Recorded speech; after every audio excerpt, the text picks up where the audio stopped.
अस्सलाम वालेकुम काश्तकार भाइयों, 1509 धान की काश्त जारी है। उसके लिए बेहतरीन तरीका पनीरी काश्त करने का क्या है और पनीरी में मसाइल कौन कौन से आते हैं। पहला मसला जो ਤੁਹਾਨੂੰ ਦਰਪੇਸ਼ ਆਣਾ ਇਹ ਆਣਾ ਕਿ ਜਾਂ ਤੁਸੀਂ ਪਨੀਰੀ ਕੱਢਣੀ ਹੈ, ਟਿੱਬੀਆਂ ਦੇ ਵਿੱਚ ਸੜਨਾ ਸ਼ੁਰੂ ਹੋ ਜਾਣੇ ਪੌਦੇ ਜਾਂ ਉੱਚੀ ਨੀਵੀਂ ਰਹਿ ਜਾਣੀ। ਉਹਦੀ ਵਜ੍ਹਾ ਇਹ ਹੈ ਕਿ ਜਾਂ ਤੇ ਪਨੀਰੀ ਕਾਸ਼ਤ ਕਰਨ ਵਾਲੀ ਜਗ੍ਹਾ ਤੇ ਉਹ ਜਨਾਬ ਇੱਕੋ ਜੀ ਲੈਵਲ ਨਹੀਂ ਹੁੰਦੀ। ਟਿੱਬੀਆਂ ਦੇ ਵਿੱਚ ਪਾਣੀ ਖੜਾ ਹੋ ਜਾਂਦਾ, ਜਿੱਥੇ ਜਿੱਥੇ ਪਾਣੀ ਖੜਾ ਹੁੰਦਾ ਉੱਥੇ ਉੱਥੇ ਪਨੀਰੀ ਪੌਦੇ ਜਾਂ ਸੁੱਕ ਜਾਂਦੇ ਨੇ ਜਾਂ ਪੀਲੇ ਹੋ ਜਾਂਦੇ ਨੇ। दूसरा मसला ਤੁਹਾਨੂੰ ਦਰਪੇਸ਼ ਆਣਾ ਇਹ ਹੈ ਕਿ ਅਗਰ ਤੁਸੀਂ ਕੱਚੀ ਵਾਲੀ ਪਾਈ ਹੈ, ਉਹਦੇ ਵਿੱਚ ਡਲੇ ਵੱਡੇ ਵੱਡੇ ਹੈਗੇ ਨੇ, ਉਹ ਡਲੇ ਜਿੱਥੇ ਜਿੱਥੇ ਪੈ ਰਹਿਣਗੇ ਉੱਥੇ ਪਾਣੀ ਲੱਗੇਗਾ, ਉਹ ਤਜ਼ਾਬੀਅਤ ਆਪਣੀ ਛੱਡਣਗੇ, ਉਨੀ ਜਗ੍ਹਾ ਤੋਂ ਵੀ ਪਨੀਰੀ ਜਾਂ ਯੈਲੋ ਹੋ ਜਾਏਗੀ ਜਾਂ ਉਹਦੀ ਗਰੋਥ ਰੁਕ ਜਾਏਗੀ।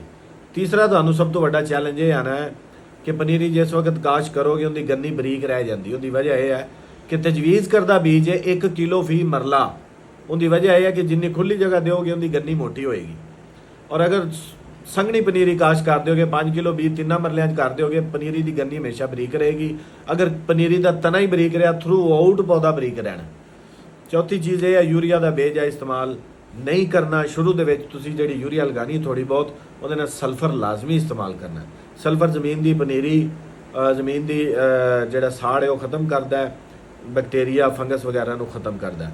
और दूसरी चीज़ है जिंक चिलेटेड का स्प्रे तुसी जेड़ा करना है लाजमी तौर पर पनीरी के उपर ही कर देना है। कुछ एहतियात ने जी। अस्सलाम।